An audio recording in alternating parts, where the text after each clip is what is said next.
Hello and welcome back to another exciting episode of On the Couch with Abby. This season, we are sharing global stories and tackling tough conversations that impact our communities. Today, we are in the beautiful town of Mullingar, and I have the utmost pleasure of speaking with Dr. Michelle Maher. Dr. Maher is the program manager of See Her Elected, She, an initiative dedicated to increasing women's representation in rural Irish politics. A proud Donegal woman, she holds an honours degree in politics and a PhD in pension policy. Recognized as one of Ireland's most influential women, her transformative work in promoting political engagement among underrepresented women is invaluable in today's socio-political landscape. With me today is the beautiful, amenable Dr. Michelle Maher. Welcome. Thank you very much. I'm absolutely delighted to be here. So we're on the couch with Abby, and actually, I would like to say again, thank you for even saying yes, and a huge shout out to Moirid of Shay, for putting this together for us. So I'm sure she would love to be here too. She's on leave at the moment. Yeah, she is. So, Dr. Maher, with all your achievements, I mean, you've done a PhD. See, I always say this to women: we don't like to, we sometimes just don't take in compliments. Just let us in. Just let it take it in. So with all your achievements, you have this, I think you're part of the people that formed this initiative, She. What motivated you to start, this organization that's helping women to go into Irish politics? Well, I suppose the catalyst for the establishment of She, See Her Elected, was really the 2019 local elections in Ireland. And in those elections, there was a really marked difference in the number of women elected to urban councils in comparison to those elected to rural county councils. So, for example, the county councils around Dublin, for example, were maybe at 40, some at 50%, half men, half women. And even the counties around Dublin, so, Louth, Meath, Kildare, Wicklow, had at least a third of the makeup of the county council as being women. But then when you headed out into rural Ireland, and no matter what direction you went in from Dublin, you would encounter less and less female county councillors. So after the 2019 local elections, for example, Donegal, wonderful county where I'm from, there's 37 county councillors up there. There was only 4 women elected. In Longford, where we're based, because See Her Elected is part of Longford Women's Link, there was a single woman elected in a council of 18, just one woman elected. So it was obvious that something very specific needed to be put in place to address this massive over-representation of men in local government in rural Ireland. So Longford Women's Link and a group of female activists around the Northwest put together this idea for See Her Elected and advertised for somebody to come in and design and put together a programme to do something to get more women into county councils in rural Ireland. And as that popular brand of beer is, if that beer company made jobs, I happened to be browsing through the internet and saw that they were looking for somebody to put the See Her Elected programme in place. They had the name, but nothing else. So, I see. And it's a great name. See Her Elected. I love it. She, and it does what it says. See Her Elected. So I applied in November 2019, and got the job. And it's never too late to find your dream job, because it really is true, Abby. If you can find somebody to pay you to do something you love, it's not really working. And that's the way I feel about See Her Elected.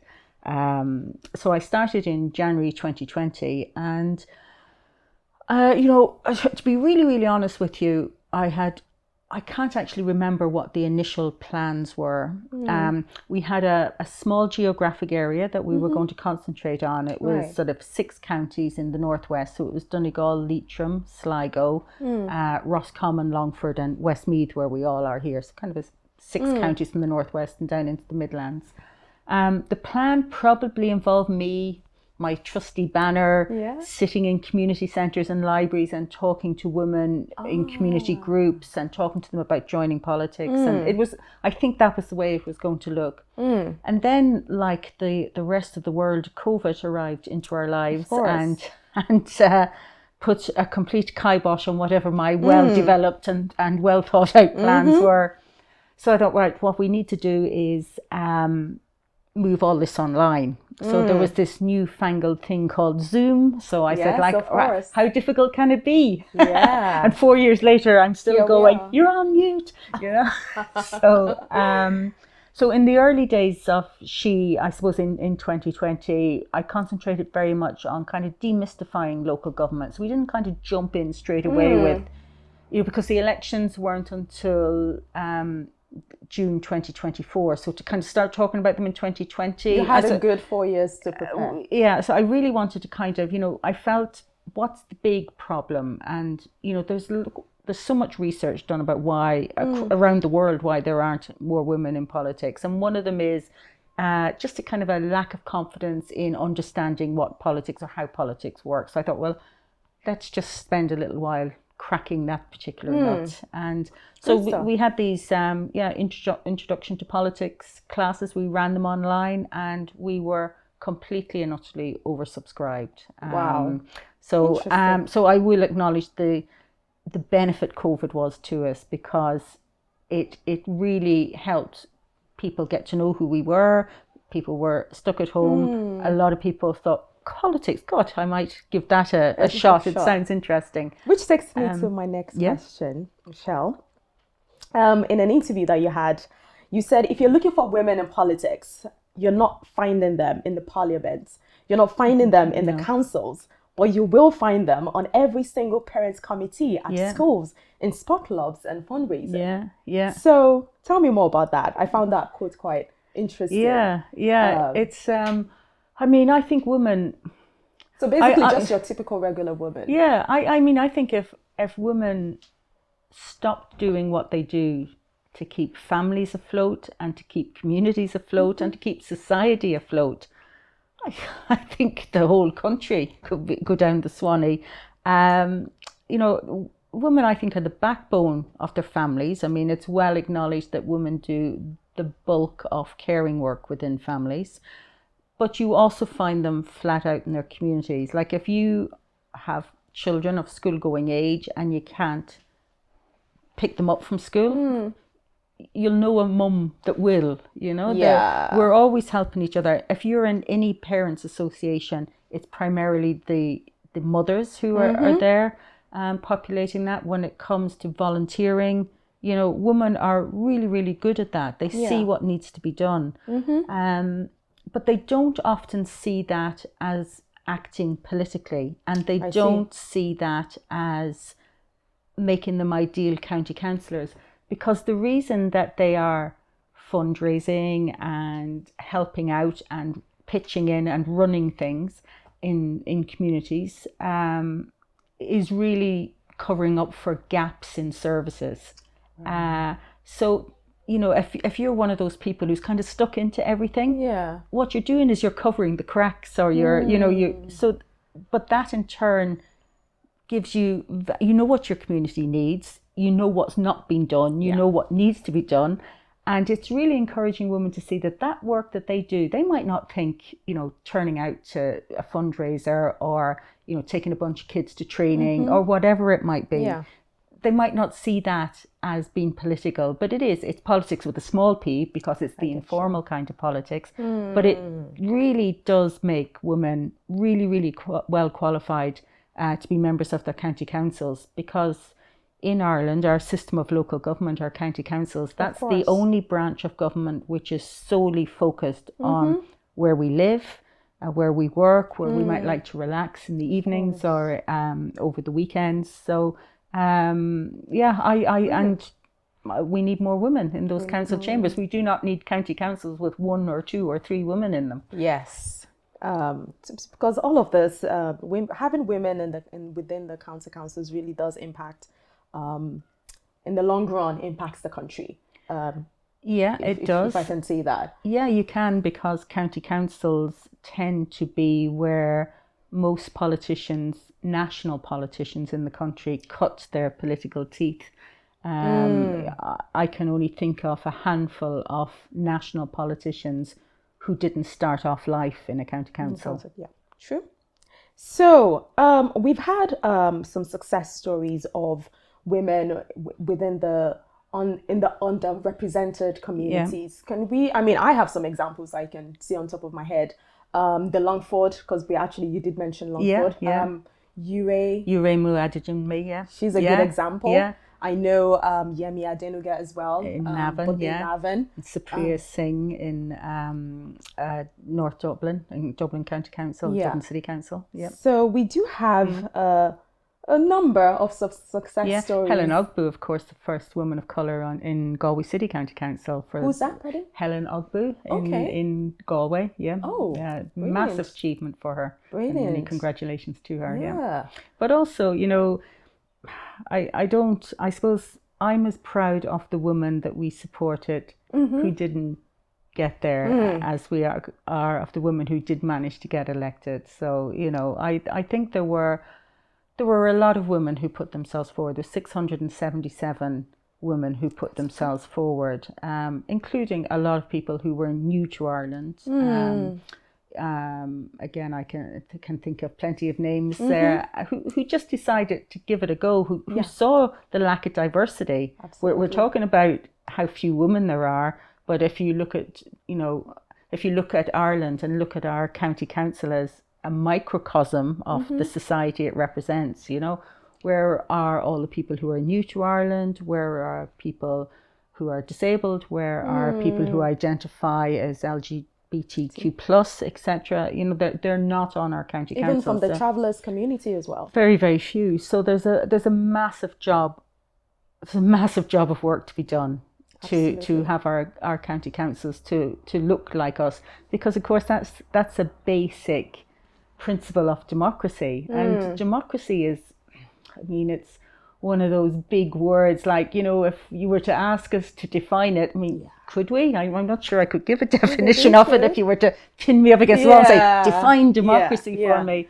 But we know it's something good and something integral to ourselves and something worth fighting for, as we see, for example, in the Ukraine, or indeed in American politics, where people talk about the anti-democratic tendencies perhaps of one of the current candidates for president. And we'll come back into that in a second, Michelle. But whilst you were talking about all this amazing women who have gone on to be elected as part of the county councillors in Ireland, I wanted to quickly speak on the sort of some of the challenges that they would have faced during the campaigns. Okay. You know, even on LinkedIn or on social media, I would have come across some of them who would have made some complaints about their posters being taken down by, you know, because of race. You know, there's a lot of racism included. A lot of people, native Irish people might feel like, oh, you know, this is not what we want to see. What is your take on that? Only a handful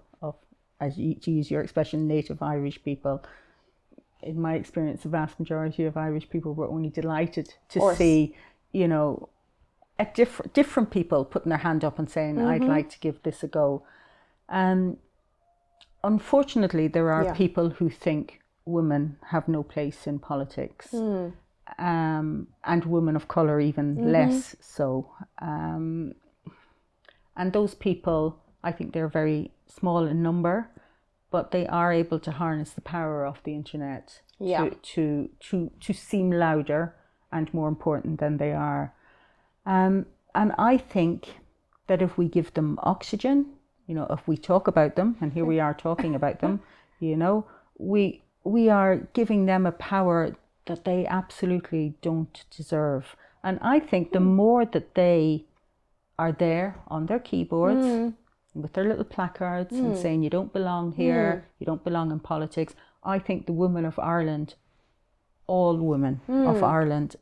We almost have a moral imperative to show them that they're wrong and to continue to go out there and put ourselves forward for election. And that's why I'm so immensely proud of the vast majority of the women who put themselves forward for the local elections that we've just had a couple of weeks ago, because they're proving, they're showing these people that, you know, I'm not listening to you. You know, you have no right.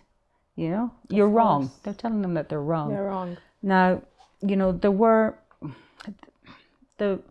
most women we were very, very, I suppose, you know, I used to sit up worrying about the women who were out canvassing. Yeah. But we met them, we made ourselves so available. You know, there was an open phone line for them to call us. Myself and Maher, there are two of us in See Her Elected, and although it's me who's sitting here as the program manager, there's two of us, and I couldn't do this without Maher, you know. So myself and Maher made ourselves available almost around the clock as a sounding board if anybody had any questions. And we had clinics, we brought people together online very, very regularly in the run up to the election. Most people said that, you know, their canvassing and what they ran into was, you know, was fine, you know. Right, okay. Actually, the biggest complaint a lot of them had was a lack of engagement, that people would just take their leaflets and say thank you, and that people weren't engaging or didn't want to talk about things.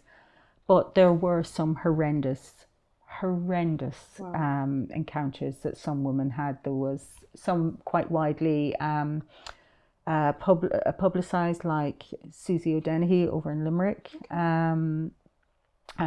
Giro Stratton O'Hare, who got elected in Louth, you know, who spoke up and called it out and for what it is. Yeah, and I'd like to see so much more of that among councillors, and like women and men, because if one candidate is having is being treated disgracefully by a very small element in society, then I think all candidates and all councillors should be calling that out. I'd like to see more solidarity. Yeah, I like that.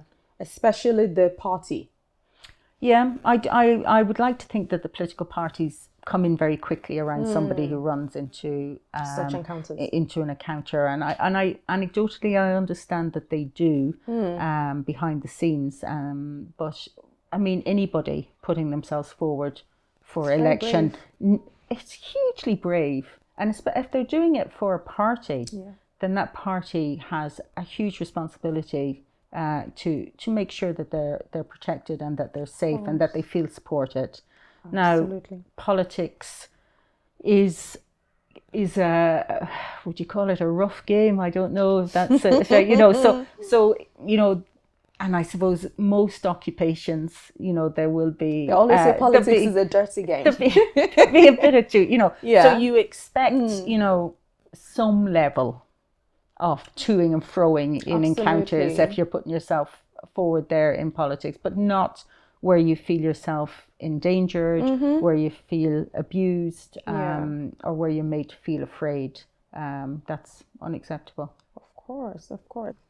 So I know you are a feminist, and you're quite vocal about it. Yeah. Could you tell me, Michelle, what your definition or how you see feminism? Because I feel like in my generation, I feel like a lot of young women have taken that word and flipped it, turned it upside down, and just made it into their own thing. So I really would like to hear from someone who has such great experience in life, what your experiences of that. I can't understand why everyone doesn't consider themselves a feminist. You know, it's like, you know, do you think men and women are equal? Do you understand the concept of equity? You know, that, you know, sometimes for equality to happen, some people need to get a little bit more of a lift up than others. When you look at things, when I look at things as a feminist, immediately I'm looking at, you know, where's the female perspective on this? and I always think of my mum when I say something like that. Okay. Unfortunately, we lost my mum 2 years ago, and maybe a little while before that to Alzheimer's. But she was an avid consumer of news. You know, Okay. she would be, you know, if I close my eyes and I picture her, Abby, she's at the kitchen table and there's a news station playing in the background, and she has the paper in front of her. And she would always be pointing out, she would look up, say if the telly was on and there was a panel and it was four men, or if she's looking in the picture and there might be a picture of, you know, the Taoiseach and Minister for Finance, you know, two men, and there might be, you know, and she had this saying, she would say, you would think there wasn't a woman in the country who had a mouth on them, meaning, you know, like, where's the woman's voice, you know? And I grew up listening to that, you know? So, you know, so I have that sense of, you know, where is the woman's voice? Why aren't women represented? You know, we have something really valuable to say. And again, bringing this back to what my job is when we're looking at county councils. I mean, if I was a man looking at a county council who this is the numbers that we have in our county councils in rural Ireland, that isn't just like 2019 and 2024 were kind of like mad, odd elections. And, you know, if you look back in history, there's tons of women, you know, in like in Mayo, for example, a massive big county on the western seaboard there's only ever been 10 women in total.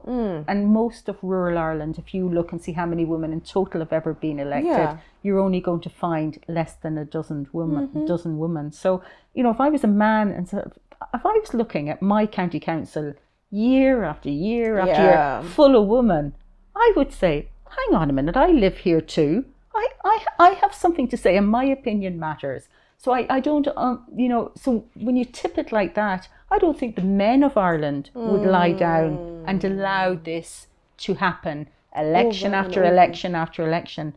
So why are the women? And I don't have the answer to that. So maybe we all need to dust down our feminist glasses and stick them on and start to look at things a bit more. From a new perspective. I always remember, I think it was Sarah McInerney from RTE. She was talking about her abiding memory of COVID. Okay. And she said it was men at podiums.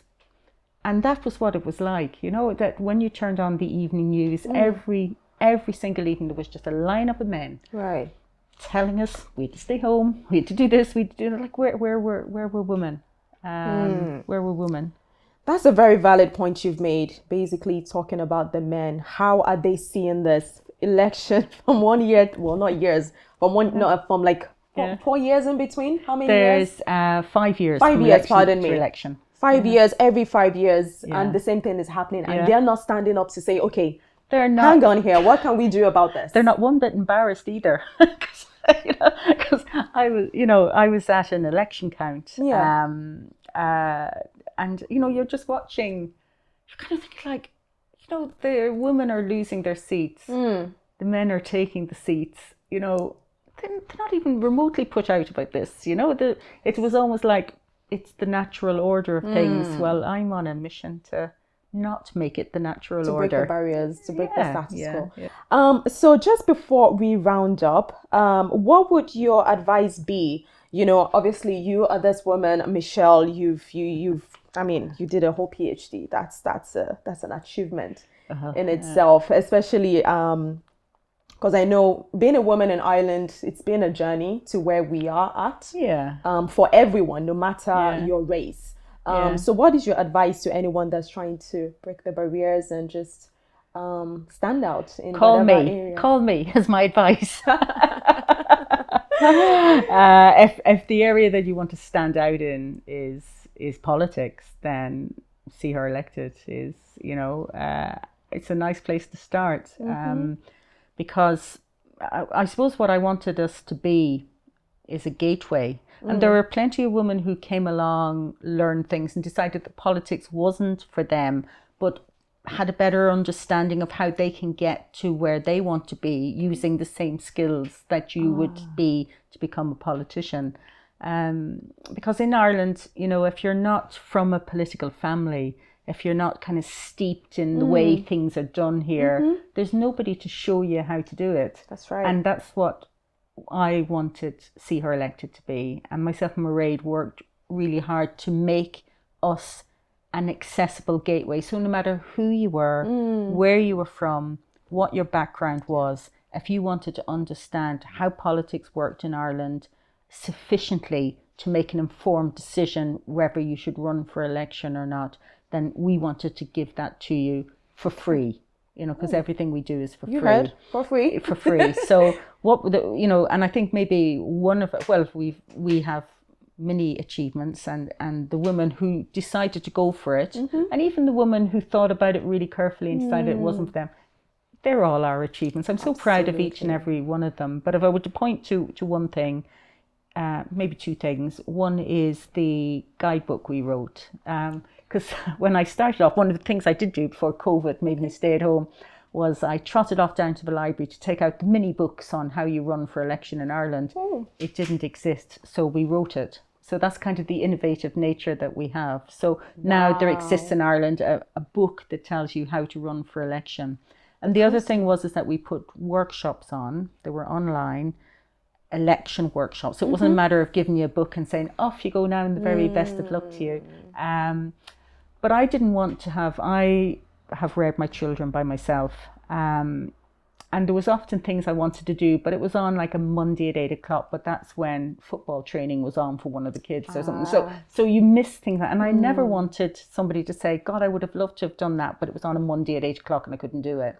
So what we did was we had a week where we said, okay, this is the workshop week. Okay. We're going to do the same workshop on 4 consecutive days, but at a different time. So you can come along on a Monday evening. You can come along on a Tuesday mid-morning. You can come across at 7 a.m. on a Wednesday. Really popular choice. A lot of women really liked getting up at 7 a.m. and spending an hour learning how to run for election. And then there was lunchtime on Thursday. So what we tried to do, and again, the feminist perspective, thinking about this as women for other women, was let's fit in with their lives instead of asking them to fit in with ours. And that's what we try to do with She. Wow, that's incredible. Not just the fact that it's free, but the fact that this support, you're backing them up 100%. Yeah, and where we do have where we have in person, we'll always provide childcare, and we'll have it usually in our offices in Longford. There's an on-site creche there that we'll staff, and then we offer pickup from trains and buses. We don't assume everybody has access to cars, so so we're always just trying to think, how can we make this, because a lot easier. How can we make this very, very hard and big decision and hard task that you might? How can we make it easy for people? Brilliant. That's an amazing work that you're putting in. Thank you so much, Dr. Maher, for your time on the couch with Abby. So we're going to wrap it up there. Thank you very much. Thank you. Thank you so much for watching another episode of On the Couch with Abby. Of course, I'm your host, Abidemi Taiwo. Till I see you again. Bye for now.